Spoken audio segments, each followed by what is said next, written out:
The Buffalo Sabres. 14 consecutive seasons missing the playoffs. Last time they were in was in 2011. They did have the 10th ranked offense last year at 3.23 goals per game, but that defense, goals against per game, 3.50, tied for 29th. And during the course of the offseason, they had to send away a real promising forward in J.J. Peterka. He's traded to Utah in exchange for right wing Josh Doan and defenseman Michael Kesselring. The club also added Connor Timmins, a defenseman, along with prospect defenseman Isaac Bevo in exchange for Connor Clifton. Alex Lyon, she just mentioned, comes on as a free agent from Detroit. Justin Danforth, right wing, comes in from Columbus. And Zach Jones signed as a UFA from the Rangers after not receiving a qualifying offer. So we look at their ads and also the RFAs that they were able to re-sign: Jack Quinn, Ryan Johnson, Tyson Kozak, Ryan McLeod, 4 years at $5 million AV. Bo and Byram, 2 years, 6.25.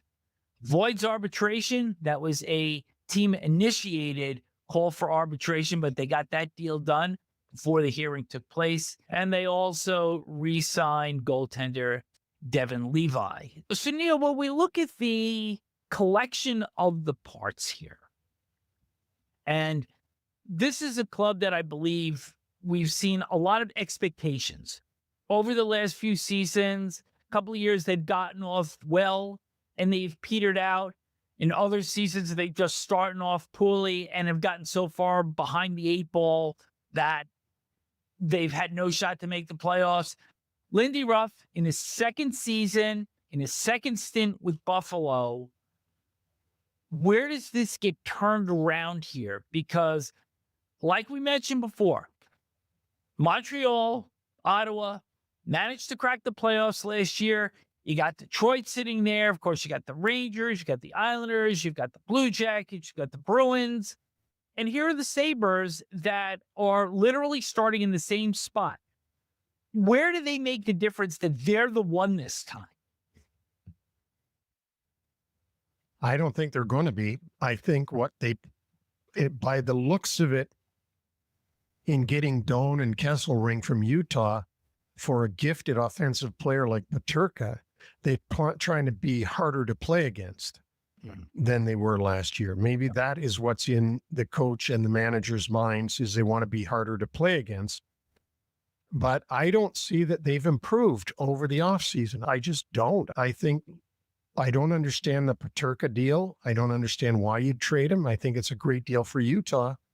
But again, I don't see them having improved enough to displace all the other teams that we've just mentioned. A couple of prospects to look for with the Sabres this year: Anton Wahlberg and Konsta Helenius.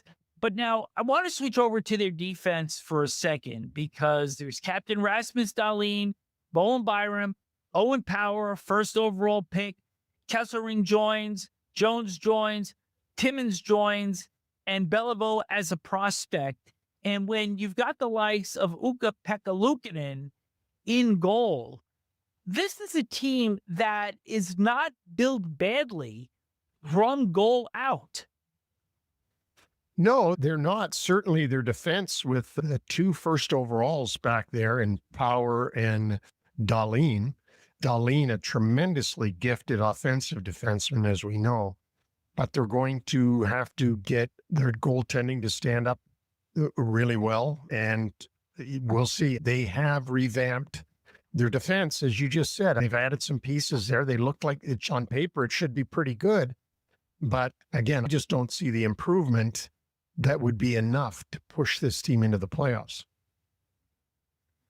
If we're here saying that, it's going to be 15 years when we do the summer coolers next year.